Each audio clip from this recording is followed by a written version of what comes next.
Hey, I'm Nicolette Amarillas. I'm a strength coach and a posture and movement specialist, and we are improving your ankle mobility today, especially if you are someone who is experiencing a lack of range of motion in their squats.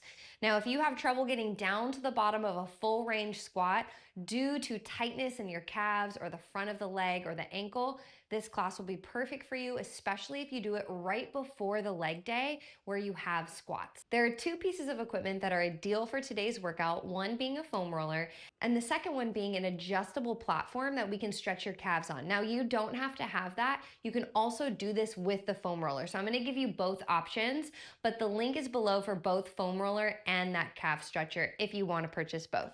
Let's dive in. Let's start off with the squat, and we're gonna use this as our benchmark today to see how much we improve from the beginning of class to the end of the class. Feet a little wider than the hips, toes slightly turned out. From here, let's reach the hips back as the knees come forward and out to find what our squat feels like today. Now, every day is different. I always like to say this. Some days you get into your squat and you're like, this feels great. Some days you might get into it and you're like, this does not feel like it did yesterday. And that's okay, because the body is ever changing. Let's just work through a comfortable range of motion though right now and just see what your range of motion is and what we're working with.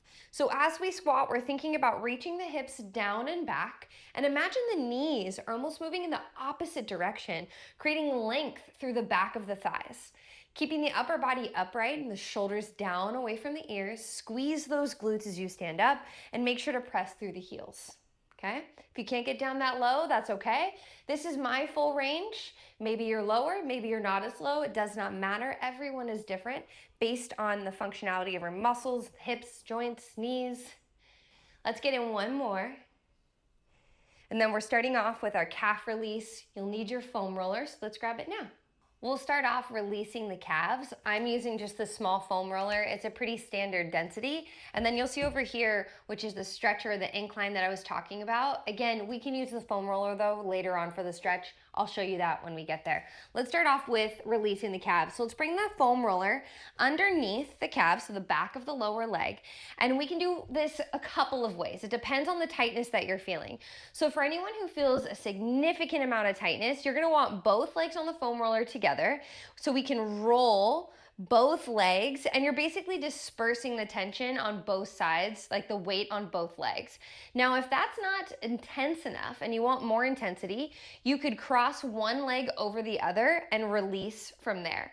I'm gonna do both legs at the same time because I did work out recently, like yesterday, and I did calves, and they're pretty tight. So I'm gonna start with the foam roller right above my ankles and feet about hip distance apart, palms pressed into the ground. What we'll do is we'll lift the hips up and then slowly roll, and we're talking like a centimeter a second. I'm gonna roll for a couple centimeters, drop my hips down, bring my hands forward, and then continue to roll up my leg. Think of this first part as kind of a discovery phase. You're just trying to figure out where most of your tension lies, okay? Join me now if you aren't already. Hips up, and let's start rolling down the calves.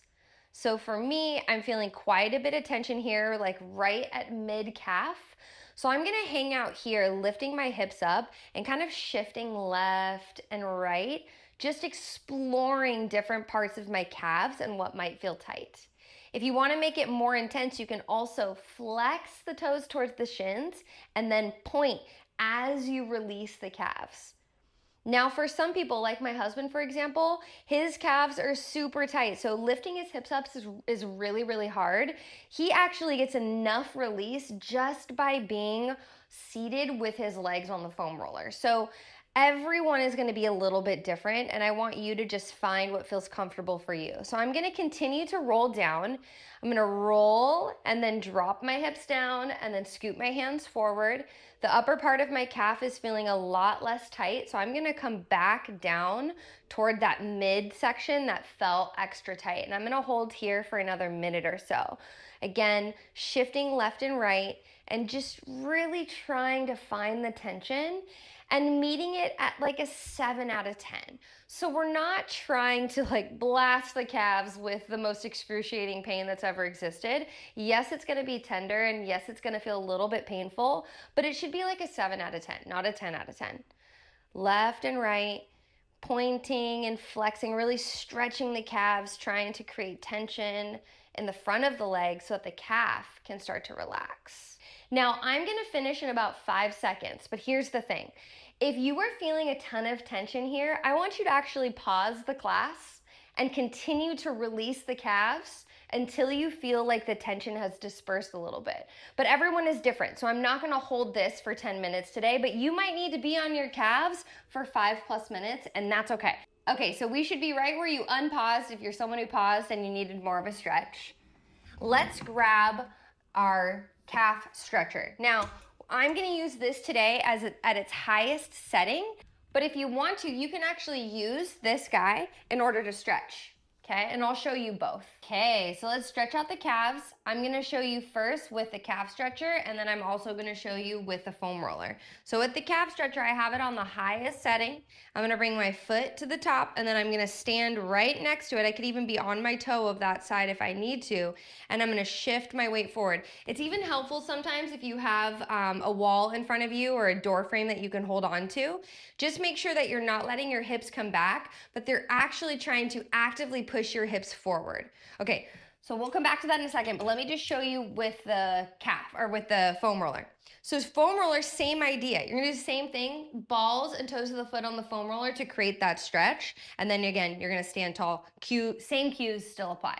I'm gonna use the calf stretcher because why not? Okay, foot is on this guy. I'm at the tallest setting because that's the range of motion I have. Now from here, tuck in the hips, squeeze the glutes, soft knee bend, but not a huge knee bend, and then shift the weight forward. Holy moly. I feel that through the whole back of my leg. I even start to feel it through my hamstring. Okay, and we're gonna hold this for 30 seconds. Ouchie. Now just make sure you're staying upright and you're tall. Okay, and you're trying to shift your weight forward without letting your hips come back. Because as soon as you put your hips back, you feel a lot less stretch. Okay, about 12 more seconds or so, and then we're gonna switch sides.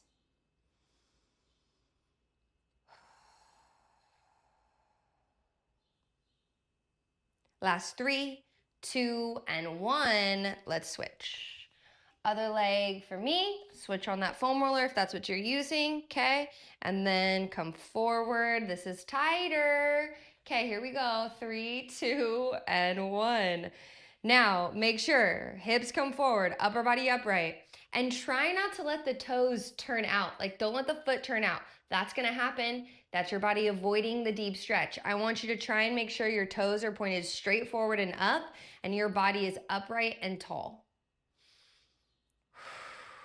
I feel a huge stretch through the back of my leg. This one's definitely tighter. I can feel it. Ouchie. Now we just released the calf and we're going into a stretch. So I like to release first, and then once we've released and kind of released some of those adhesions and that tension, I then like to go into a stretch to really emphasize what we just did on the foam roller. We'll hold for another 5, 4, 3, 2, and 1. Slowly come off of that because that's a really big stretch. Now we're gonna give some attention to the lower part of the front of the leg. So we did the back side, now we're doing the front side called the anterior tibialis. This muscle also tends to be really tight and just creates a lot of tension around the ankle, so we're gonna release it. It's in the front of the leg, let me show you. So it's the front of the leg and like this meaty part of your tibia. So the tibia is the lower part of the leg underneath the knee, and there's this like juicy meaty part. That's the area that we're gonna release from the knee all the way down to the ankle. Same rules apply. We're gonna slowly move centimeter at a time. We're gonna find the area that has the most tension. We're gonna hold on it. We're gonna hang on it. We're gonna hate it, and then we're gonna get off of it. But then our squats will hopefully be better. Okay, let's do it. So for me, this area tends to be pretty tight, and also it's a little bit strange to release. So what I like to do is get into like a kneeling position, so all fours, okay? And I'm gonna do one side at a time, and I'm just gonna drive my knee forward toward my elbow and then bring my heel back toward my butt, and that's kind of how I'm working in that range of motion. Let me rotate toward you just a little bit. Okay, I'm gonna start at the top of my knee. From here, let's put a little weight, so I'm shifting onto the right side, putting a little weight into the right, and then I'm driving my knee toward my elbow, slowly moving again, centimeter a second. I feel this release all the way down toward my ankle. Okay, and then I'm at the bottom, and then now I'm coming back up. Slow, slow, slow. Again, this is our moment to just try and figure out where the tension lies, okay? I found a spot that's kind of below my knee that feels like it has the most tension. I'm gonna hold here for 1 minute. Then we're gonna switch sides. Just like the calves, I want you to pause the video in between each leg, and I want you, if you need more time to release, I want you to take it. I don't want you to rush. So pause the video and then come back. I'm gonna be releasing for another like 35 seconds or so, and then I'm gonna switch sides, but that's your opportunity to pause the video if this first side needs more time. I'm slowly starting to creep up toward my knee a little bit because I'm finding that the tension's starting to kind of move up. Okay, so I'm up, up, up. I'm right below the knee, just barely to the side of my leg, and it is tight, very, very tight. About another 10 seconds for me. 5, 4, 3, 2, and 1. Pause if you need to. Otherwise, we're switching to the other side. Okay, so same thing. We're getting on all fours. I'm starting right below the knee. Hands are under the shoulders. Other knee is on the floor. Toes tucked if you need more stability. Okay, let's find out how this side goes. Let's go. Oh, I can already tell it's not as bad. Okay. Now, what does that tell us? Let's just play a little game here. If you remember, you probably don't because you were just paying attention to your own pain and discomfort, but when I was stretching my left calf, it felt a lot tighter. Okay, now as I'm coming into the anterior tibialis, this is feeling less tight, okay? Our muscles work antagonistically, so that might be a reason. Maybe because my calf is a little bit tighter, my anterior tibialis isn't quite as tight. It could be a lot of things. It's just one theory. As I do this though, it's just kind of encouraging me to be explorative and also inquisitive about my own body and just understanding where my tension lies. That way when I do work out, when I am in movement, I just have a better idea of what my body's doing, right? And what it needs. So right below my knee, a little higher than the right side is where it's pretty tender. And I'm gonna continue holding here for just a little bit longer. If you paused on that other side, I want you to pause again on this side and pause the video and just continue to release. I'm gonna release for another 10, 9, and last 5, 4, 3, 2, and 1. Pause the video if you need more time. And now we're going to activate the calves. We're gonna strengthen the lower part of the leg. So now we're gonna take the calf stretcher that we used before. If you don't have this, you're gonna do it on the floor and it's just fine. You could also just use like a yoga block or anything like a small book if you want to, anything to create a little more range of motion. That's because when we do a calf raise, it's really beneficial to work the ankle in a full range of motion. So instead of doing the calf raise just from the floor like this, if we can do it from an angle, from a stretched position, then up into a working position, it's gonna be very beneficial for ankle mobility and stability and strength of the calf and the ankle. Okay, so now what we'll do is we'll bring the feet together. Now I have 2 platforms, but honestly, I'm too lazy to grab it. So I'm gonna just put my feet on both. You could use both platforms, so you don't need to put both your feet on one platform like I am. We'll lift up, pushing through all 5 toes, and then drop down. I recommend holding on to something. I don't have anything to hold on to right now, so I'm just gonna try and balance. All 5 toes we lift, and then we come down and big stretch, okay? So lift and engage, drop down and stretch.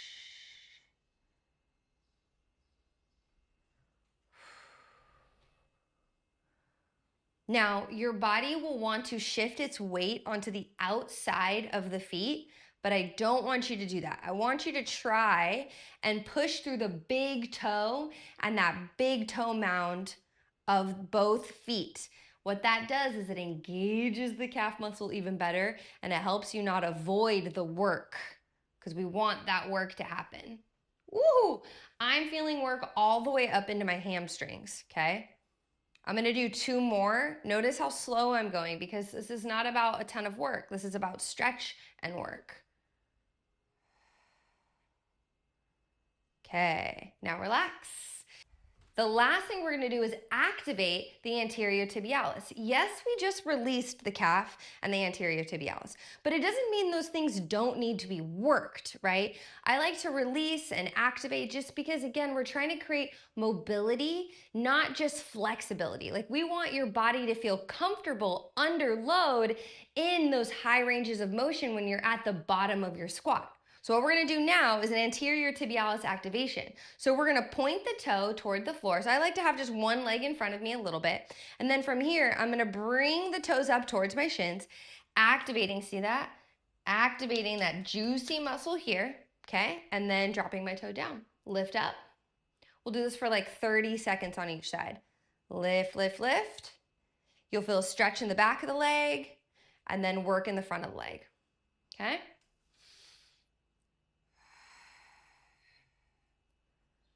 Big work, little hold at the top, and then drop down. Work, work, work, hold at the top, and then drop down. Let's do about 5, 4, 3, 2, and 1. I feel it other side. Okay, and lift up, and drop. Lift, and drop. Lift, lift, lift, lift, lift, engage, engage, engage, and drop. Lift and drop. Yes, feeling that meaty part of the leg. I'll show you from this angle. That meaty part of the leg. And the lower part of the leg. Activate, lift, lift, lift, and relax. Okay, so now we have to put it all together and let's see how our squats feel after we've done some of this work. Feet hip distance, toes slightly turned out. From here, drop the hips down. Stand and squeeze the glutes. Okay, so a couple things I'm feeling. I'm feeling that I'm sore from my workout yesterday, but that's beside the point. And I'm also feeling that I have a little more range of motion through my knees and even my hips, which is interesting. We'll get in about 3 more here. So now we're just kind of investigating, like, how does it feel? Does it feel different than when we started? I hope so. Last one for me, stand and squeeze the glutes. You were done. Thank you so much for joining me. I hope you found this helpful. If you have any questions about ankle mobility, hip mobility, or any other types of mobility, you know where to reach me down in the comments. I'm Nicolette Amarillas, and I'll see you again here soon. Bye-bye.